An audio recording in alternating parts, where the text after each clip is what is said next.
Good morning बच्चों। आज हम लोग पढ़ेंगे मंत्र। मंत्र क्या है? हिंदी साहित्य के कथा सम्राट मुंशी प्रेमचंद्र द्वारा रचित मंत्र अपनी कहानी उनकी कथा संग्रह मानसरोवर से उद्धृत की गई है। यह मानवीय संवेदनाओं के अंतर्द्वंद्व व अपने विपक्षी के द्वारा किए गए अहित को भुलाकर भी उसका हित करने वाली एक ऐसी प्रेरणादायक कहानी है जो परोपकार, सहृदयता, कर्तव्यनिष्ठा व परहित के लिए अपने अहम का त्याग करने जैसे आदर्श गुणों के लिए प्रेरित करती है। कहानी सरल है, सहज है, सुबोध है, जन भाषा में लिखी गई कहानी है।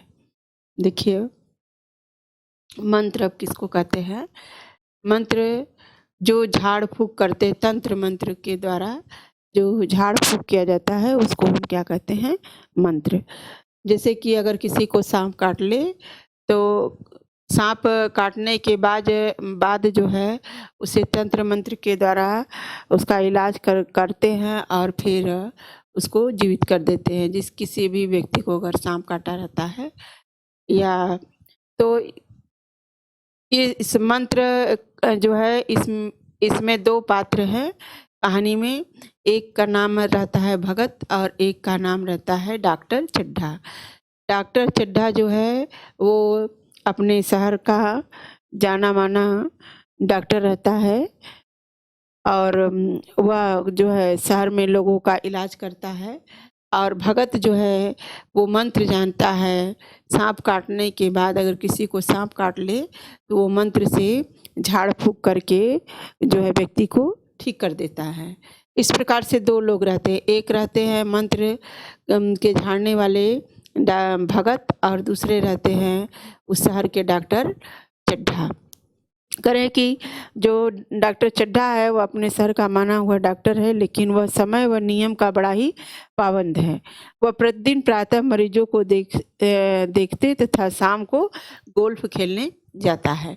देखिए, इसमें क्या है कि भगत है, भगत का बच्चा जो है बहुत बीमार है और वह अपने बच्चे को लेकर के डॉक्टर चड्ढा के पास पहुंचता है। डॉक्टर चड्ढा का बड़ा नाम रहता है कि डॉक्टर बहुत ही अच्छे डॉक्टर हैं, दवाई बढ़िया देते हैं। लेकिन वो समय के इतने पाबंद हैं कि शाम का समय हो गया था। ये अपने बच्चे को लेकर के उनके पास पहुंचा और वो कहे कि नहीं, मेरे पास समय नहीं है, मैं खेलने जा रहा हूँ और इस वक्त मैं किसी मरीज को नहीं देखता हूँ। इस प्रकार से उसका बच्चा बहुत बीमार रहता है और वह फिर भगत जो है अपने बीमार बच्चे को लेकर के डॉक्टर चड्ढा के पास से वापस आ जाता है और फिर उसका बच्चा जो है भगत का बच्चा घर पर आकर के मृत्यु को प्राप्त हो जाता है। उसकी मृत्यु हो जाती है। और फिर इसके बाद क्या होता है कि डॉक्टर चड्ढा के पास भी एक पुत्र रहता है जिसका नाम कैलाश है। कैलाश का 20वीं वर्षगांठ मनाया जाता है, मैंने उसका जन्मदिन आता है 20वीं। और जन्मदिन मनाने में सब रिश्तेदार और उसके मित्र आते हैं कैलाश के, सबको निमंत्रित किया जाता है। और कैलाश की एक सहपाठी मित्र रहती है मृणालिनी, जो कैलाश को सर्प पालने का बहुत ही शौक था। अनेक प्रकार के सर्प को पाल रखा था। मृणालिनी जो है उससे आग्रह करती है कि वह अपने सर्पों को दिखाए और उसके कर्तव्य को दिखाए। इस प्रकार से मृणालिनी की बात को वो नकार नहीं सकता था और सर्प को जाकर के खोल करके कैलाश जो है सर्पों को दिखाने लगा और उसके कर्तव्य दिखाने लगा। सर्प की गर्दन को दबा करके उसके दांत को दिखाने लगा। तो इतने में ही जो काला नाग सांप था, वो जो बहुत ही जहरीला था, वह गुस्सा होकर के कैलाश को काट लिया। जब कैलाश को सर्प डस लिया तो फिर जो है डॉक्टर चड्ढा के जो है घर में बहुत ही दुख का वातावरण हो गया। और फिर डॉक्टर चड्ढा अनेक प्रकार की दवाई पीस करके उसको दिया जाने लगा कैलाश को, लेकिन कैलाश ठीक नहीं हो रहा था। तभी कुछ लोगों ने कहा कि इसे झाड़ फूक व तंत्र मंत्र के द्वारा इसका इलाज करवाया जाए। तब डॉक्टर चड्ढा ने कहा कि चाहे कोई मेरी सारी दौलत ले ले, लेकिन मेरे पुत्र को ठीक कर दे। अगर कोई शहर में है झाड़ फूँक करने वाला तो उसे बुला ले। इस प्रकार से कहता है तो एक व्यक्ति भगत के पास जाता है और भगत को बुलाता है। लेकिन भगत जब सुनता है कि डॉक्टर चड्ढा के पुत्र को सांप काटा है तो वह जाने से इनकार कर देता, कहता है नहीं, मैं नहीं जाऊंगा, क्योंकि मैं अपने बीमार बच्चे को लेकर के उसके पास गया था और वह दवाई नहीं किया था। इस प्रकार से अगर उसका पुत्र मर जाता है तो क्या हुआ, मेरा भी तो पुत्र मर गया। इस प्रकार से वो सोचता है। फिर उसका हृदय अंतर्द्वंद में पड़ जाता है, हृदय उसका द्वंद्व करने लगता है। फिर भगत का हृदय परिवर्तन हो जाता है और भगत फिर डॉक्टर चड्ढा के घर पहुंचता है और झाड़ फूँक करके मंत्र के द्वारा उसके पुत्र कैलाश को ठीक कर देता है। और पुत्र कैलाश को ठीक करने के बाद फिर डॉक्टर चड्ढा के घर से भगत जो है वहाँ से अपने घर को चला जाता है। जब डॉक्टर चड्ढा उस भगत को पहचान गए तो पश्चाताप करने लगे, कहे कि मैंने इसके बेटे को नहीं देखा था, मैं खेलने जा रहा था, मुझे खेल उस समय अधिक महत्वपूर्ण समझ में आया। इस प्रकार से कहने लगा, कहा कि मुझे पता है कि वह बड़ा ही स्वाभिमानी है, वह मुझसे कुछ नहीं लेगा, लेकिन उसकी सज्जनता ने मुझे ऐसी शिक्षा दी है जो जीवन पर्यंत मेरे सामने रहेगी, अर्थात अब मैं भी जीवन भर दीन दुखियों की सेवा करूँगा। इस प्रकार से भगत के ऐसा करने से डॉक्टर चड्ढा का भी जो है हृदय परिवर्तन हो गया। अब देखिए आगे, देखिए संध्या का समय था। डॉक्टर चड्ढा गोल्फ खेलने के लिए तैयार हो रहे थे। डॉक्टर चड्ढा जो है उनकी दिनचर्या निश्चित थी, वो समय के बड़े पाबंद थे। मोटर कार सामने खड़ी थी। दो कहार एक डोली लिए आते दिखाई दिए। डोली में कौन था? भगत का लड़का था। डोली के पीछे बूढ़ा लाठी टेकता चला रहा था। बूढ़ा कौन था? भगत था। डोली औषधालय के सामने आकर रुक गई। औषधालय माने अस्पताल। डॉक्टर चड्ढा के अस्पताल के सामने आकर के रुक गई। बूढ़े ने धीरे धीरे आकर द्वार पर पड़ी चिक से झाँका। चिक माने पर्दा। ऐसी साफ सुथरी जमीन पर पैर रखते हुए उसे भय हो रहा था कि कोई घुड़क न बैठे। मैंने घुड़कना मैंने डांटना। डॉक्टर साहब को मेज के सामने खड़े देखकर भी कुछ कहने का साहस न हुआ। मेज के सामने डॉक्टर साहब खड़े थे, फिर भी भगत को साहस नहीं हो रहा था कि मैं डॉक्टर साहब से कुछ कहूँ। डॉक्टर साहब ने चिक के अंदर से गरज कर कहा, कौन है, क्या चाहता है? बूढ़े ने हाथ जोड़कर कहा, हुजूर बड़ा गरीब आदमी हूँ, मेरा लड़का कई दिन से। तब डॉक्टर साहब ने सिगार जलाकर कहा, कल सवेरे आओ, कल सवेरे। हम इस वक्त मरीजों को नहीं देखते। बुढ़े ने घुटने टेक कर जमीन पर सिर रख दिया और बोला, दुहाई है सरकार की, लड़का मर जाएगा हुजूर, 4 दिन से आंखें नहीं। देखिए कहा कि 4 दिन से आंखें नहीं खोली। डॉक्टर चड्ढा ने कलाई पर नजर डाली। केवल 10 मिनट समय और बाकी था। गोल्फ स्टिक खूंटी से उतारते हुए बोले, कल सवेरे आओ, कल सवेरे, यह हमारे खेलने का समय है। बूढ़े ने पगड़ी उतारकर चौखट पर रख दी और रोकर बोला, हुजूर एक निगाह देख लें, बस एक निगाह। इस प्रकार से अपनी पगड़ी उतार करके डॉक्टर चड्ढा के चौखट पर रख दिया और उसे देखने के लिए आग्रह करने लगा। लड़का हाथ से चला जाएगा हुजूर, 7 लड़कों में यही एक बचा है हुजूर, हम दोनों आदमी रो रो कर मर जाएंगे, सरकार आपकी बढ़ती हो, दीनबंधु। इस प्रकार से भगत ने डॉक्टर चड्ढा से कहा, दीनबंधु। ऐसे उजड़ देहाती यहाँ प्रायः रोज आया करते थे। अब डॉक्टर चड्ढा कह रहे हैं। डॉक्टर चड्ढा उनके स्वभाव से खूब परिचित थे। कोई कितना ही कुछ कहे पर वे अपनी ही रट लगाते जाएंगे, किसी को सुनेंगे नहीं। धीरे से चिक उठाई और बाहर निकलकर मोटर की तरफ चले। बूढ़ा यह कहता हुआ कि उस पीछे दौड़ा, सरकार बड़ा धर्म होगा हुजूर, दया कीजिए, बड़ा दीन दुखी हूँ, संसार में कोई नहीं है बाबूजी। मगर डॉक्टर साहब ने उसकी ओर मुंह फेर कर देखा तक नहीं। मोटर पर बैठकर बोले, कल सवेरे आना।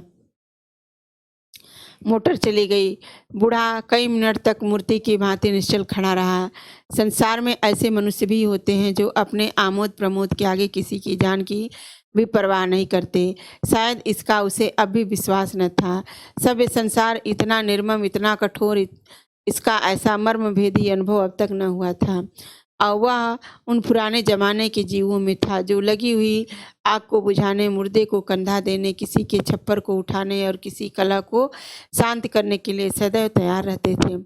जब तक बूढ़े को मोटर दिखाई दी, वह खड़ा टकटकी लगाए उस ओर ताकता रहा। शायद उसे अभी डॉक्टर साहब के लौट आने की आशा थी। फिर उसने कहारों से डोली उठाने को कहा। डोली जिधर से आई थी उधर ही चली गई। चारों ओर से निराश होकर वह डॉक्टर चड्ढा के पास आया था। इसकी बड़ी तारीफ सुनी थी।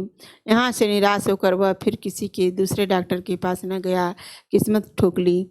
उसी रात को उसका हंसता खेलता 7 साल का बालक अपनी बाल लीला समाप्त करके इस संसार से सिधार गया, यानी कि भगत का लड़का मर गया। बूढ़े माँ बाप के जीवन का ही एक आधार था। इसी का मुँह देखकर वे जीते थे।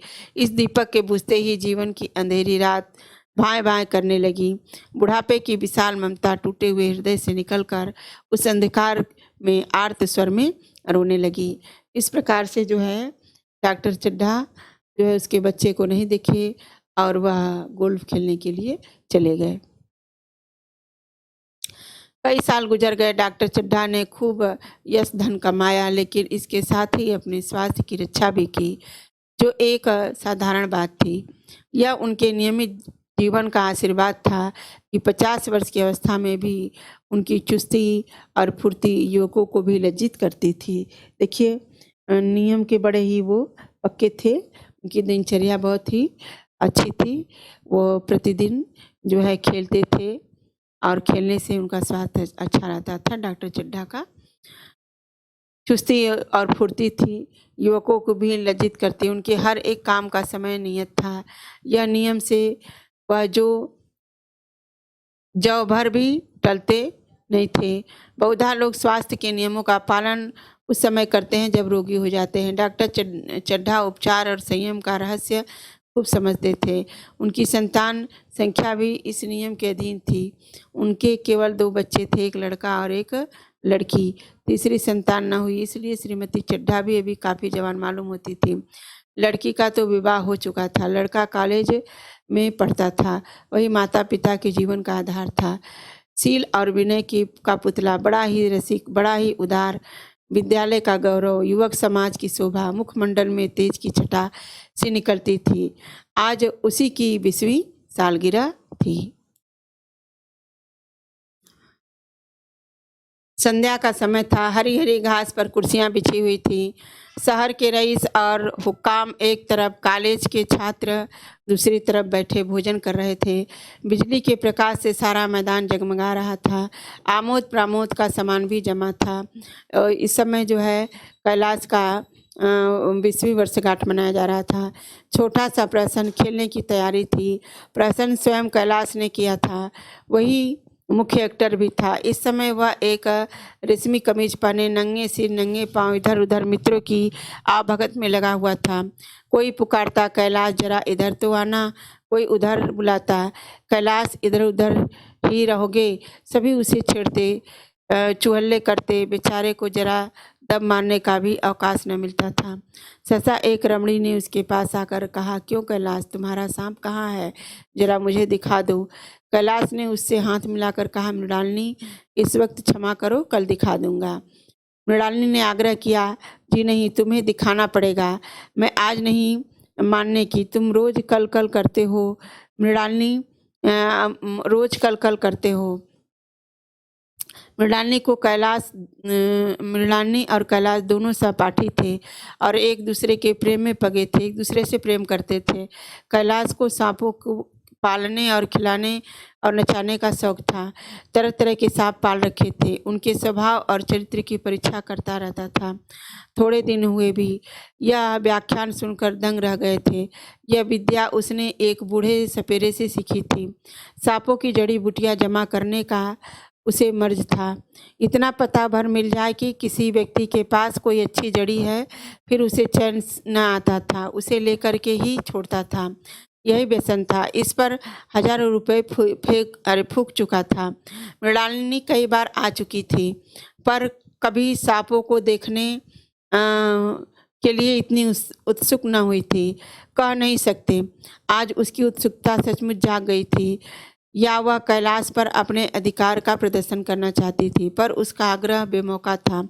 उस कोठरी में कितनी भीड़ लग जाएगी, भीड़ को देख करके सांप कितने चौंके गए और रात के समय उन्हें छेड़ा जाना कितना बुरा लगेगा, इस बात को उसे जरा सा भी ध्यान न आया।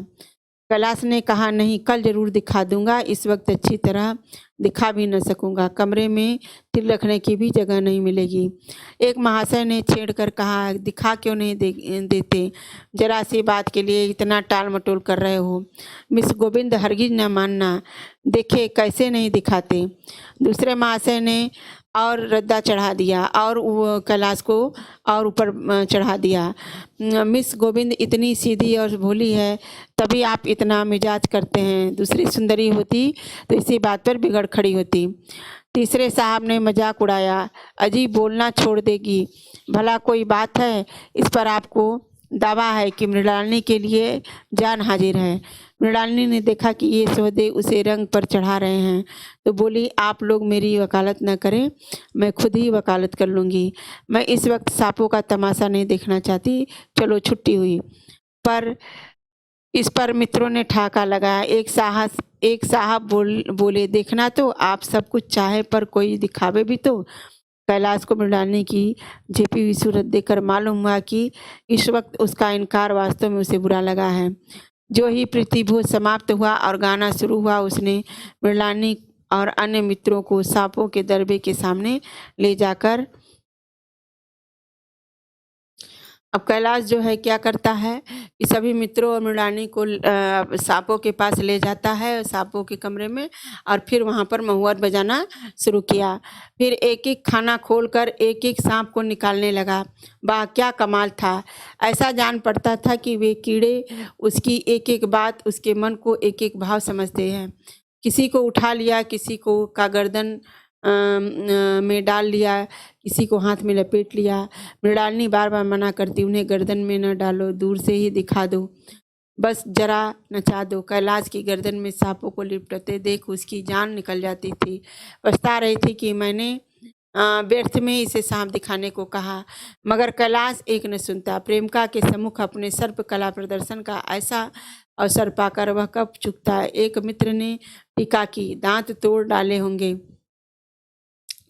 एक मित्र ने व्यंग कहा कि दांत, विष का दांत तोड़ डाला है, इसी से ये सांप को उठा रहा है। कैलाश हंसकर बोला, दांत तोड़ डालना मदारियों का काम है, किसी के दांत नहीं तोड़े गए हैं, कहिए तो दिखा दूं। कहकर उसने एक काले सांप को पकड़ लिया और बोला, मेरे पास इससे बड़ा और जहरीला सांप दूसरा नहीं, अगर किसी को काट ले तो आदमी आनन फानन में मर जाए, लहर भी न आए, इसके कांटे का मंत्र नहीं, इसके दांत दिखा दूं। मृणालिनी ने उसका हाथ पकड़कर कहा, नहीं नहीं कैलाश, ईश्वर के लिए इसे छोड़ दो, तुम्हारे पैरों पड़ती हूँ। इस पर दूसरे मित्र बोले, मुझे तो विश्वास नहीं आता, लेकिन तुम कहते हो तो मान लूँगा। कैलाश ने सांप की गर्दन पकड़कर कहा, नहीं साहब, आप आंखों से देखकर मानिए, दांत तोड़कर बस में किया तो क्या किया। सांप बड़ा समझदार होता है, अगर उसे विश्वास हो जाए कि इस आदमी से मुझे कोई हानि नहीं पहुँची तो वह उसे हरगिज न काटेगा। इस प्रकार से सांप दिखाने के लिए कैलाश जो है तैयार हो गया। मृणालिनी ने जब देखा कि कैलाश पर इस वक्त भूत सवार है तो उसने यह तमाशा न करने के विचार से कहा, अच्छा भाई, अब यहाँ से चलो, देखो गाना शुरू हो गया, आज मैं भी कोई चीज़ सुनाऊंगी। यह कहते हुए उसने कैलाश का कंधा पकड़कर चलने का इशारा किया और कमरे से निकल गई। मगर कैलाश विरोधियों का शंका समाधान करके ही दम लेना चाहता था।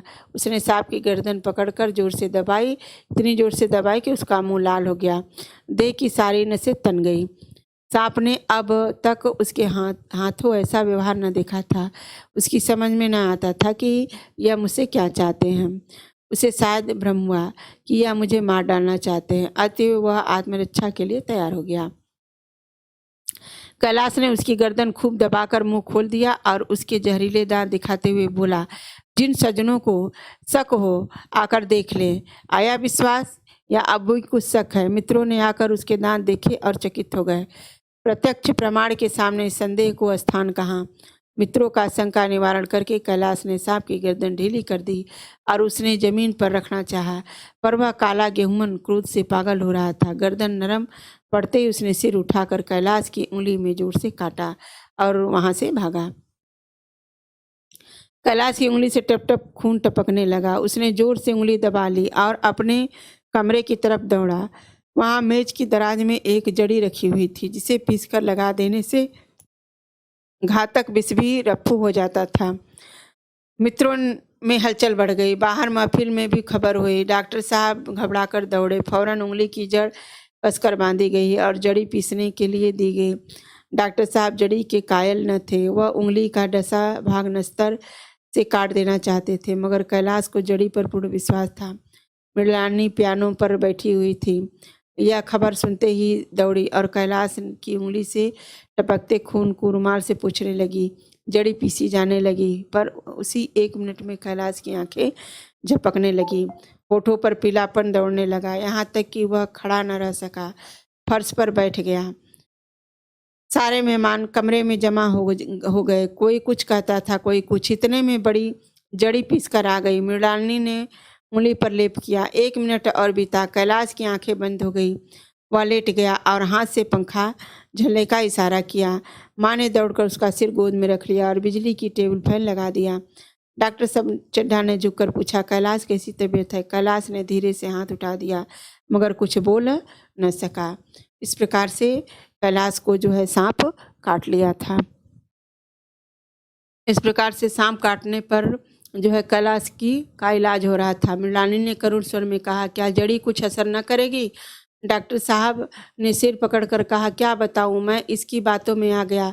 अब तो नस्तर से भी कुछ फायदा न होगा।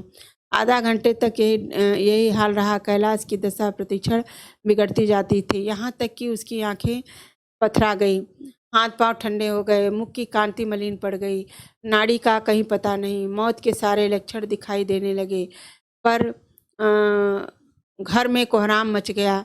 मृणालिनी एक ओर सिर पीटने लगी, माँ अलग पछाड़े खाने लगी। डॉक्टर चड्ढा को मित्रों ने पकड़ लिया, नहीं तो वह नस्तर अपनी गर्दन में मार लेते। एक महाशय बोले, कोई मंत्र झाड़ने वाला मिले तो संभव है, अभी भी जान बच जाए। एक मुसलमान सज्जन ने इसका समर्थन किया, अरे साहब, कब्र में पड़ी हुई लाशें जिंदा हो गई, ऐसे ऐसे बाकमाल पड़े हुए हैं, ऐसे बाकमाल पड़े हुए, मन मंत्र झाड़ने वाले अच्छे अच्छे लोग पड़े हैं। डॉक्टर चड्ढा बोले, मेरी अक्ल पर पत्थर पड़ गया था कि इसकी बातों में आ गया। नस्तर लगा देता तो यह नौबत क्यों आती। बार बार समझाता रहा कि बेटा सांप न पालो, मगर कौन सुनता था। बुलाइए, किसी झाड़ फूक करने वाले को ही बुलाइए, मेरा सब कुछ ले ले, मैं अपनी सारी जायदाद उसके पैरों में रख दूंगा, लंगोटी बांधकर घर से निकल जाऊंगा, मगर मेरा कैलाश, मेरा प्यारा कैलाश उठ बैठे। ईश्वर के लिए किसी को बुलवाइए। एक महाशय किसी झाड़ने वाले का से परिचय था, वह दौड़कर उसे बुला लाए, मगर कैलाश की सूरत देखकर उसे मंत्र चलाने की हिम्मत न पड़ी। बोला, अब क्या हो सकता है सरकार, जो कुछ होना था हो चुका।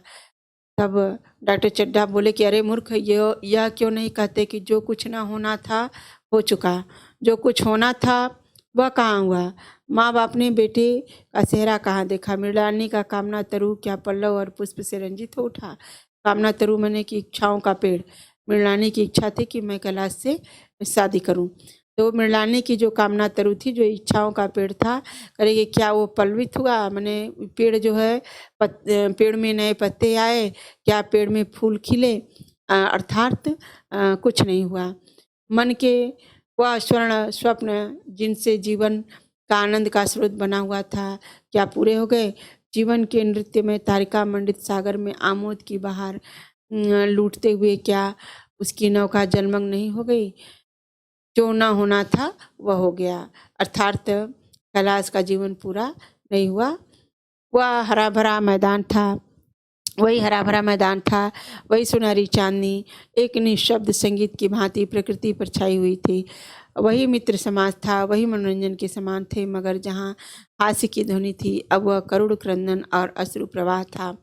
इस प्रकार से पूरा वातावरण जो है बदल गया, करुणा में बदल गया, हास्य की जगह। शहर से कई मील दूर एक छोटे से घर में एक बूढ़ा और बुढ़िया अंगीठी के सामने बैठे जाड़े की रात काट रहे थे। बूढ़ा नारियल पीता था और बीच बीच में खांसता था। बुढ़िया दोनों घुटनियों में सिर डाले आग की ओर ताक रही थी। एक मिट्टी के तेल की कुप्पी ताक पर जल रही थी। घर में न चारपाई थी न बिछौना। एक किनारे थोड़ी सी पुआल पड़ी हुई थी। इसी कोठरी में एक चूल्हा था। बुढ़िया दिन भर उपले और सूखी लकड़ियां बटोरती थी। बूढ़ा रस्सी बटकर बाजार से बेचता था। ये उसकी जीविका थी। उन्हें न किसी ने रोते देखा न हंसते। उनका सारा समय जीवन रहने में कट जाता था। मौत द्वार पर खड़ी थी। रोने या हंसने का कहाँ फुर्सत। बुढ़िया ने पूछा, कल के लिए सन तो है नहीं, क्या काम करोगे? जाकर झगड़ू शाह से 10 सिर सन उधार लाऊंगा। उसके पहले से पैसे तो दिए ही नहीं और उधार कैसे देगा? न देगा न सही, घास तो कहीं नहीं गई है ना दोपहर तक, क्या 2 आने की भी न काटूंगा? इतने में एक आदमी ने द्वार पर आवाज़ दी, भगत भगत, क्या सो गए? जरा किवाड़ खोलो। भगत ने उठकर किवाड़ खोल दिए। एक आदमी ने अंदर आकर कहा, कुछ सुना? डॉक्टर चड्ढा बाबू के लड़के को सांप काट लिया। भगत ने चौंक कर कहा, चड्ढा बाबू के लड़के को? वही चड्ढा बाबू ना, जो छावनी के बंगले में रहते हैं? हाँ हाँ वही। शहर में हल्ला मचा हुआ है, जाते हो तो जाओ, आदमी बन जाओगे। इस प्रकार से एक आदमी ने आकर के भगत को सूचना दी कि डॉक्टर चड्ढा के पुत्र को जो है सांप काट लिया है।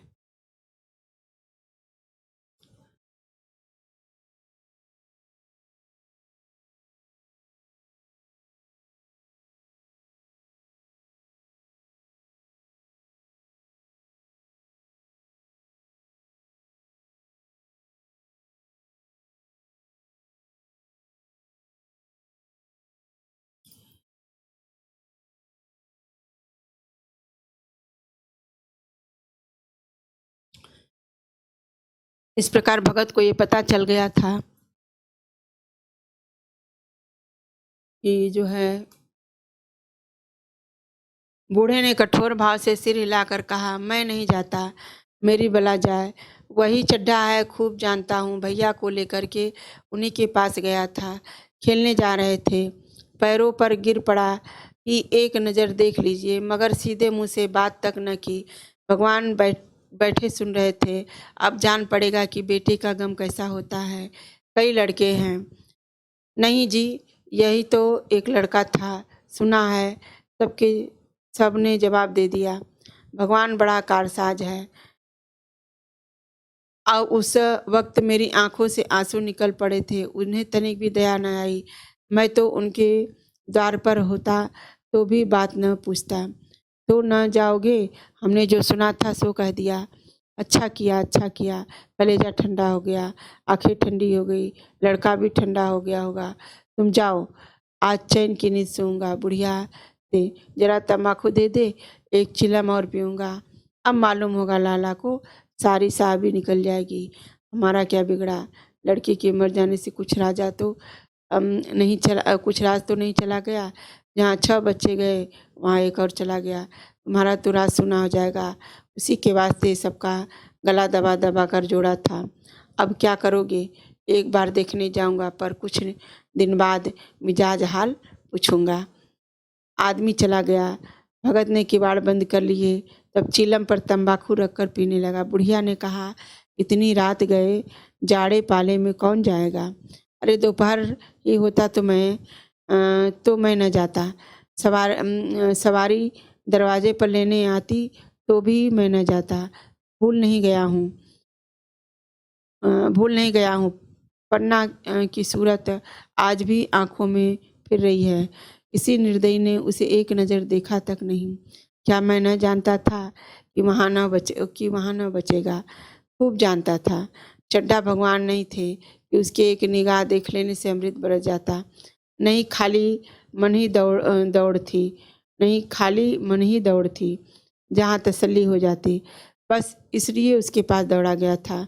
अब किसी दिन जाऊंगा और कहूँगा, क्यों साहब कहिए, क्या रंग है?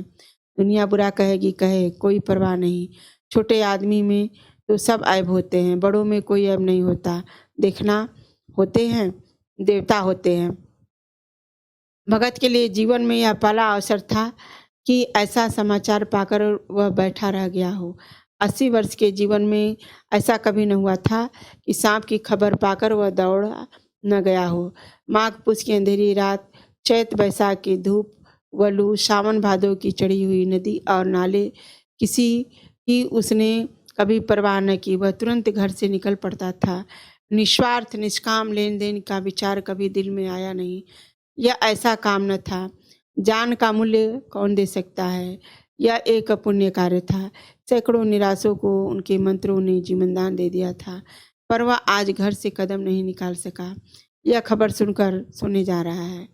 बुढ़िया ने कहा, तंबाकू अंगीठी के पास रखी है, उसके भी आज 2.5 पैसे हो गए, देती ही न थी।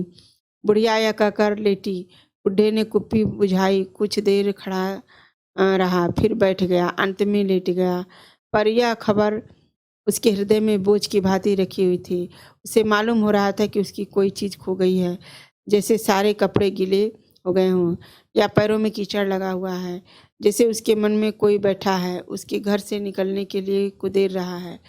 बुढ़िया जरा देर से खर्राटे लेने लगी। बूढ़े बातें करते करते सोते हैं और जरा सा खटका होते ही जागते हैं।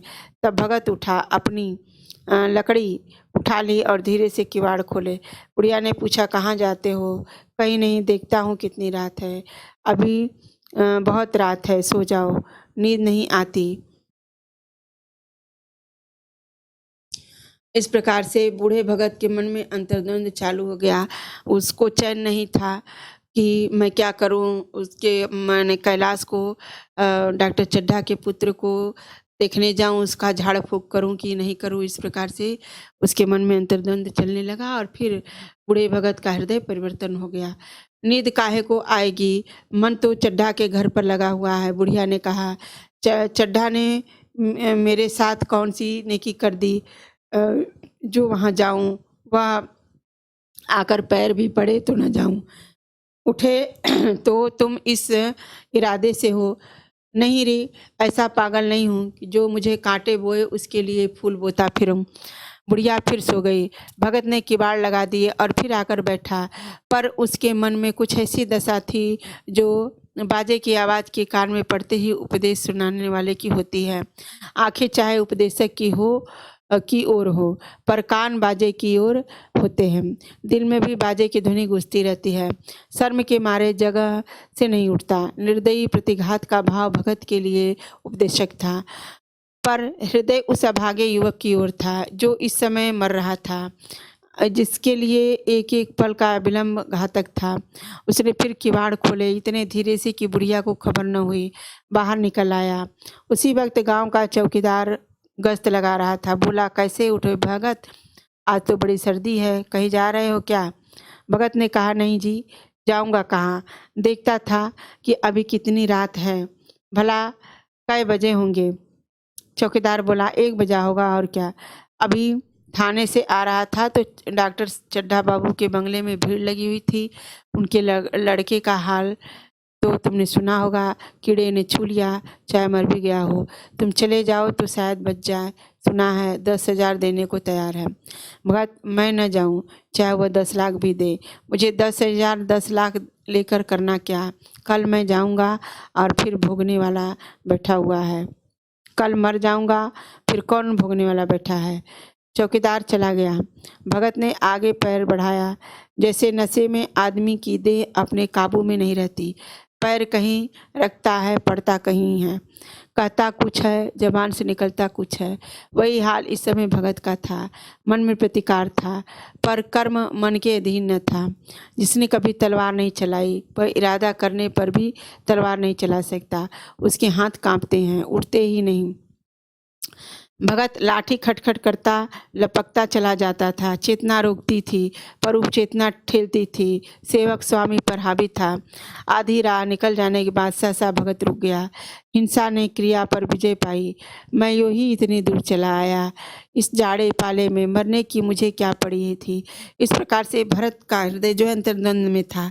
भरत उठा जाने के लिए, फिर सोचा नहीं जाऊंगा, फिर आधे रास्ते पहुंचा, फिर सोचा कि मैं तो आधे रास्ते चला आया, अब मैं फिर आगे नहीं बढ़ूँगा। इस प्रकार से वो सोचता हुआ आगे पीछे करता हुआ चला जा रहा था। आराम से सोया क्यों नहीं, नींद न आती, न सही 2-4 भजन ही गाता, व्यर्थ इतनी दूर दौड़ाया। चड्ढा का लड़का रहे या मरे मेरी बला से, मेरे साथ इन्होंने कौन सा सलूक किया था कि मैं उसके लिए मरूं। दुनिया में हजारों मरते हैं, हजारों जीते हैं, मुझे किसी के मरने जीने की से क्या मतलब। मगर उपचेतना ने अब एक दूसरा रूप धारण किया, जो हिंसा के से बहुत कुछ मिलता जुलता था। वह झाड़ फूँक करने नहीं जा रहा था, वह देखेगा कि लोग क्या कर रहे हैं। डॉक्टर साहब का रोना पीटना देखेगा, किस तरह पछाड़े खाते हैं। वह देखेगा कि बड़े लोग भी छोटों की भांति रोते हैं या सब्र भी कर जाते हैं। वे लोग जो विद्वान होते हैं सब्र कर जाते होंगे। हिंसा भाव को यो धीरज देता हुआ वह फिर आगे बढ़ा।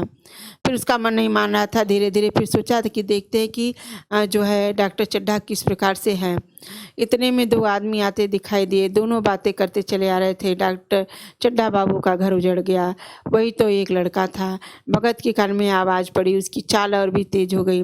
थकान के मारे पाँव न उठते थे, सिरों भाग इतना बढ़ा था कि अब मुंह के बल गिर पड़े। इस तरह कोई 10 मिनट चला होगा कि डॉक्टर साहब का बंगला नजर आया। बिजली की बत्तियां जल रही थी, मगर सन्नाटा छाया हुआ था। रोने पीटने की आवाज़ भी न आती थी। भगत का कलेजा धक धक करने लगा। कहीं मुझे देर तो नहीं हो गई। वह दौड़ने लगा। अपनी उम्र में वह इतना तेज कभी न दौड़ा था।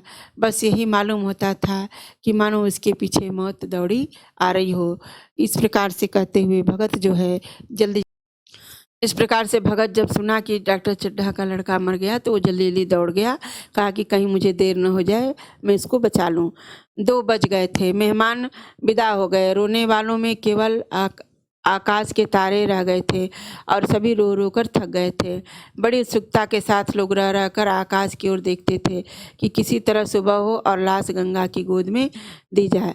सहसा भगत ने द्वार पर पहुंचकर आवाज़ दी, डॉक्टर साहब, समझे कोई मरीज आया होगा। किसी और दिन उन्होंने उस आदमी को दुत्कार दिया होता, मगर आज बाहर निकल आए, देखा एक बूढ़ा आदमी खड़ा है, कमर झुकी हुई, पोपला मुंह, भौवें तक सफ़ेद हो गई थी, लकड़ी के सहारे कांप रहा था। बड़ी नम्रता से बोले, क्या है भाई, आज तो हमारे ऊपर ऐसी मुसीबत पड़ गई है कि कुछ कहते नहीं बनता, फिर कभी आना। इधर 1 महीना तक शायद मैं किसी मरीज को न देख सकूंगा। भगत ने कहा, सुन चुका हूँ बाबूजी, इसलिए आया हूँ। भैया कहाँ हैं, जरा मुझे दिखा दीजिए। भगवान बड़ा कारसाज है, मुर्दे को जिला सकता है, कौन जाने अब भी उसे दया आ जाए। चड्ढा ने व्यथित स्वर में कहा, चलो देख लो। मगर 3-4 घंटे हो गए, जो कुछ होना था हो चुका। बहु तेरे झाड़ने फूकने वाले देख देख कर चले गए। डॉक्टर चड्ढा को आशा तो क्या होती, हाँ, बूढ़े पर दया आ गई। अंदर ले गए। भगत ने लाश को 1 मिनट तक देखा, तब मुस्कुरा कर बोला, अभी कुछ नहीं बिगड़ा है बाबूजी, और नारायण चाहेंगे तो आधा घंटे में भैया उठ बैठेंगे। आप नाहक दिल छोटा न करें, जरा कहारों से कहिए पानी तो भरें। कहारों ने पानी भर भर कर कैलाश को नहलाना शुरू किया। पाइप बंद हो गया था। कहारों की संख्या अधिक न थी, इसलिए मेहमानों ने हाथे के बाहर कुएं से पानी भर भर कर कहारों को दिया। मृणालिनी कलसा लिए पानी ला रही थी। बूढ़ा भगत खड़ा मुस्कुरा मुस्कुरा कर मंत्र पढ़ रहा था, मानो विजय उसके सामने खड़ी है। अब जब एक मंत्र समाप्त हो जाता तब वह एक जड़ी कैलाश को सुंघा देता। इस तरह न जाने कितने कड़े कैलाश के सिर पर डाले गए और न जाने कितनी बार भगत ने मंत्र फूका। आखिर जब उषा ने अपनी लाल लाल आंखें खोली, यानी सुबह हो गई, तो कैलाश की भी यहाँ लाल लाल आंखें खुल गई। सुबह होते होते कैलाश की आंखें खुल गई। एक क्षण में उसने अंगड़ाई ली और पानी पीने को मांगा। डॉक्टर चड्ढा ने दौड़कर नारायणी को गले लगा लिया। नारायणी दौड़कर भगत के पैरों पर गिर पड़ी और मृणालिनी कैलाश के सामने आंखों में आंसू भरे पूछने लगी, अब कैसी तबीयत है। एक क्षण में चारों तरफ खबर फैल गई। मित्रगण मुबारकबाद देने आने लगे। डॉक्टर साहब बड़े श्रद्धा भाव से हर एक के सामने भगत का यश गाते फिरते थे। सभी लोग भगत के दर्शनों के लिए उत्सुक हो उठे, मगर अंदर जाकर देखा तो भगत का कहीं पता न था। नौकरों ने कहा, अभी तो यही बैठे चिलम पी रहे थे, अब हम लोग तंबाकू देने लगे तो नहीं ली, अपने पास से तंबाकू निकाल कर पी भरी। यहाँ तो भगत की चारों ओर तलाश होने लगी और भगत लपका हुआ घर चला जा रहा था कि बुढ़िया के उठने के पहले पहुँच जाऊँ। जब मेहमान लोग चले गए तो डॉक्टर साहब ने नारायणी से कहा, बूढ़ा न जाने कहाँ चला गया, एक दिन चिलम तंबाकू का भी रवादार न हुआ। नारायणी ने दावेदार न हुआ। नारायणी, मैंने सोचा था इसे कोई बड़ी रकम दूंगी। चड्ढा, रात को मैंने नहीं पहचाना, पर जरा साफ हो जाने पर पहचान आ गया। एक बार यह एक मरीज को लेकर आया था। मुझे अब याद आता है कि मैं खेलने जा रहा था और मरीज को देखने से इनकार कर दिया था। आज उस दिन की बात याद करके मुझे कितनी ग्लानि हो रही है, उसे प्रकट नहीं कर सकता। मैं उसे खोज निकालूंगा और पैरों पर गिरकर अपना अपराध क्षमा कराऊंगा। वह कुछ लेगा नहीं, यह जानता हूँ। उसका जन्म यश की वर्षा करने के लिए हुआ है। उसकी सज्जनता ने मुझे ऐसा आदर्श दिखा दिया है जो अब से जीवन पर्यंत मेरे सामने रहेगा। मुंशी प्रेमचंद्र द्वारा रचित रचना।